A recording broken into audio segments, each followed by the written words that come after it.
Vítaj na mojom kanáli. Dnes ťa prevediem Tureckom a ukážem ti top 5 miest, ktoré vyzerajú ako z inej planéty. Niektoré z nich ťa zaručene prekvapia a ani nebudeš veriť, že sú na Zemi. Poďme sa na ne pozrieť.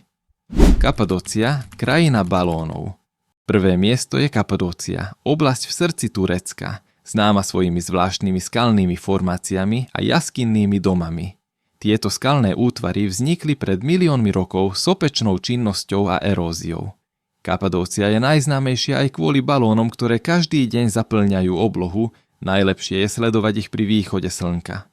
Ak chcete zažiť niečo skutočne unikátne, môžete prespať v jaskinných hoteloch, ktoré sú vytesané priamo do skalných stien. Pamukkale, biele terasy. Druhé miesto je Pamukkale, v preklade Bavlnený hrad.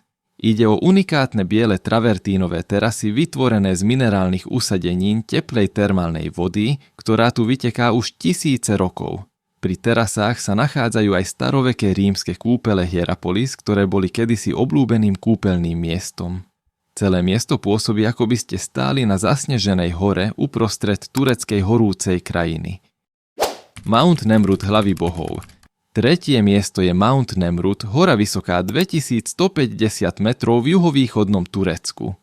Na jej vrchole sa nachádzajú obrovské kamenné sochy bohov a kráľov, niektoré sú vysoké až 8 metrov. Miesto bolo postavené v 1. storočí pred naším letopočtom kráľom Antiochom, prvým ako jeho hrob a kultové centrum. Najkrajší výhľad je pri východe alebo západe slnka, kedy sochy vrhajú dramatické tiene. Salda Lake, turecké Maldivy. Štvrté miesto je Salda Lake, jazero v provincii Burdur, často prirovnávané k Maldivám kvôli bielým piesočným plážam a tyrkysovej vode. Jazero je známe vysokým obsahom magnézia, čo dáva vode krásnu modrú farbu a piesku biely vzhľad.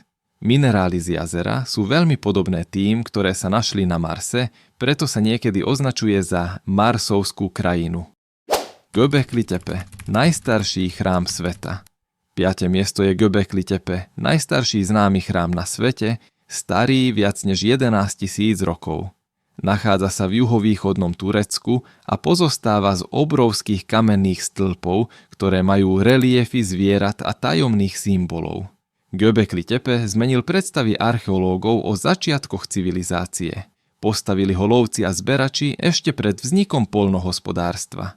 Atmosféra miesta je magická a trochu tajomná. Vyzerá skutočne mimozemsky. Turecko je plné miest, ktoré vyzerajú, ako by ani nepatrili na našu planétu. Ktoré z týchto miest by ste chceli vidieť naživo? Napíšte do komentára a dajte like, ak sa vám video páčilo. Nezabudnite sa prihlásiť na odber, aby vám neunikli ďalšie úžasné tipy na cestovanie.